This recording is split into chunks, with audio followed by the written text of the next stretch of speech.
أعوذ بالله من الشيطان الرجيم.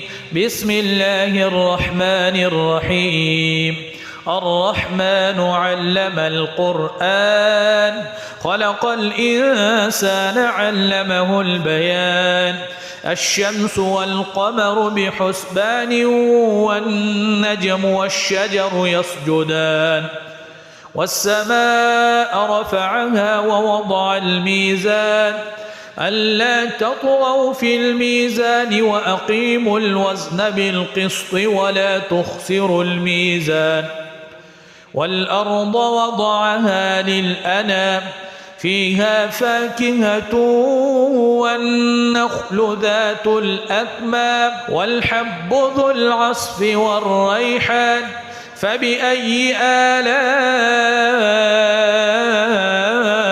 ربكما تكذبان. خلق الإنسان من صلصال كالفخار وخلق الجان من مارج من نار فبأي آلاء ربكما تكذبان. رب المشرقين ورب المغربين فبأي آلاء ربكما تكذبان. مرج البحرين يلتقيان بينهما برزخ لا يبغيان فبأي آلاء ربكما تكذبان. يخرج منهما اللؤلؤ والمرجان فبأي آلاء ربكما تكذبان. وله الجوار المنشآت في البحر كالأعلام فبأي آلاء ربكما تكذبان. كل من عليها فان ويبقى وجه ربك ذو الجلال والإكرام فبأي آلاء ربكما تكذبان. يسأله من في السماوات والأرض كل يوم هو في شأن فبأي آلاء ربكما تكذبان. سنفرغ لكم أيها الثقلان فبأي آلاء ربكما تكذبان. يا معشر الجن والإنس إن استطعتم أن تنفذوا من أقطار السماوات والأرض فانفذوا لا تنفذون إلا بسلطان فبأي آلاء ربكما تكذبان. يرسل عليكما شواظ من نار ونحاس فلا تنتصران فبأي آلاء ربكما تكذبان. فإذا انشقت السماء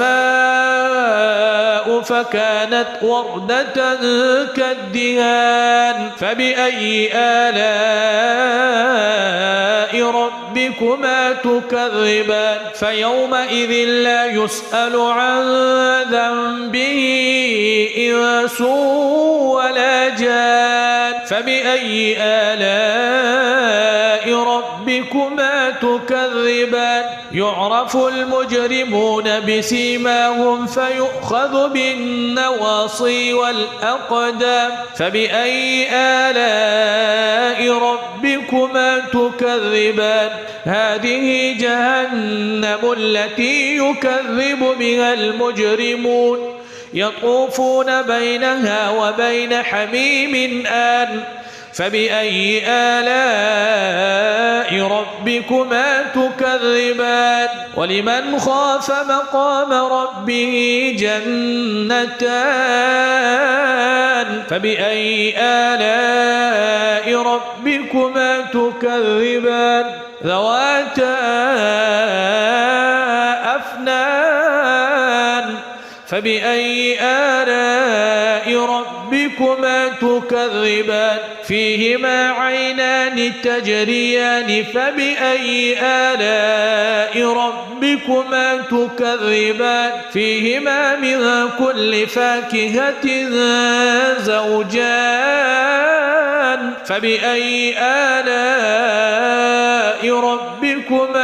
تكذبان متكئين على فرش بطائنها من استبرق وجنى الجنتين دان فبأي آلاء ربكما تكذبان فيهن قاصرات الطرف لم يطمثهن إنس قبلهم ولا جان فبأي آلاء ربكما تكذبان كأنهن الياقوت والمرجان فبأي آلاء ربكما تكذبان هل جزاء الإحسان إلا الإحسان فبأي آلاء ربكما تكذبان ومن دونهما جنتان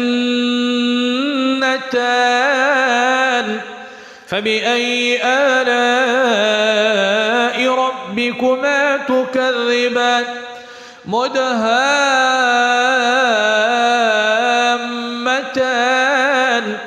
فبأي آلاء ربكما تكذبان فيهما عينان نضاختان فبأي آلاء ربكما تكذبان فيهما فاكهة ونخل ورمان فبأي آلاء ربكما تكذبان فيهن خيرات حسان فبأي آلاء ربكما تكذبان حور مقصورات في الخيام